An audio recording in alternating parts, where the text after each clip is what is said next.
Hello everyone, myself Gaurangi Kushwa and I am an intern at Lexan Company. So today we are back with another video. In this video, we are going to discuss about the House reintroduces bill to decriminalize cannabis, create social equity programs. So after voting overwhelmingly last year to decriminalize cannabis at the federal level, congressional leaders reintroduced a bill Friday to strike marijuana from the list of controlled substances and invest in communities disproportionately affected by the so-called drug war. The Marijuana Opportunity Reinvestment and Expungent Act of 2020, also known as the MORE Act, would also eliminate criminal penalties, clear criminal records, and create social equity programs focused on repairing damage to individuals and community impacted by decades of prohibition. The bill was introduced by House Judiciary Committee Chairman Jerry Nadler, DNY. Since he said, since I introduced the MORE Act last Congress, numerous states across the nation, including my home state of New York, have moved to legalize marijuana. Nadler says in a statement, our federal laws must keep up with this pace. The bill failed to advance last year in the Senate, where a companion bill also died. A second Senate bill is expected to be introduced later in this year with the backing of the Senate Majority Leader Chuck Schumer, GNY, and Sense Cory Booker, DNJ, and Ron Wyden, DO. The revised bill contains stronger social justice measures intended to address and generalization effects of prohibition, including removing language that would have denied business licenses to applicants with felony convictions.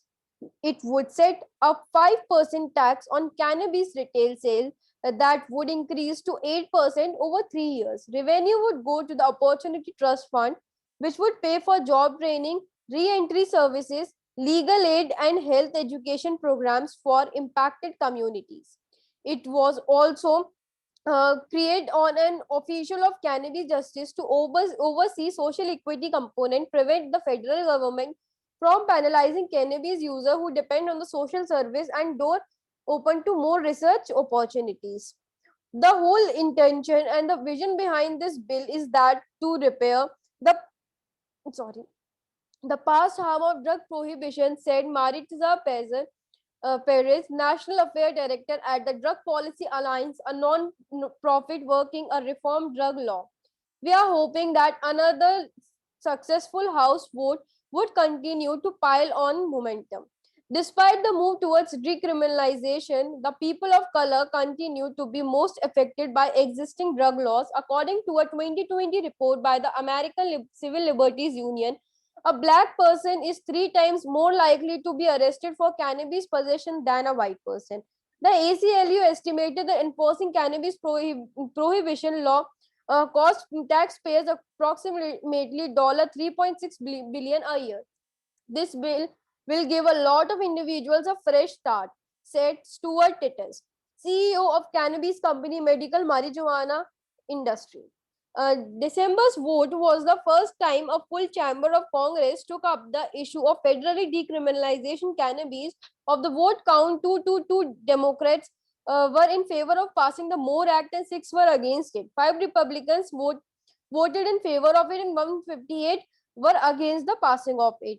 It This has a historic implication, Titus said. We have an entire industry here ready to boom. In 2020, legal cannabis sales total $20 million and are projected to more than double by 2025, according to the bill. For nearly a decade, the federal government has relied on the uneasy truce with states that chose to carve their own cannabis laws. Currently, 17 states, 2 territories, and Washington, D.C. have legalized recreational cannabis, and 36 states and 2 territories allowed medical marijuana. The tension between the state and the federal law has contributed to confusion over what rights cannabis users have to buy and use marijuana.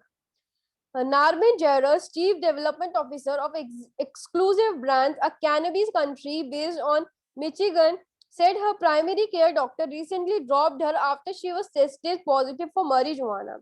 Jairus lives with chronic pain caused by endometriosis and prefers marijuana to harsher pain management and medications such as Vicodin and oxycodone.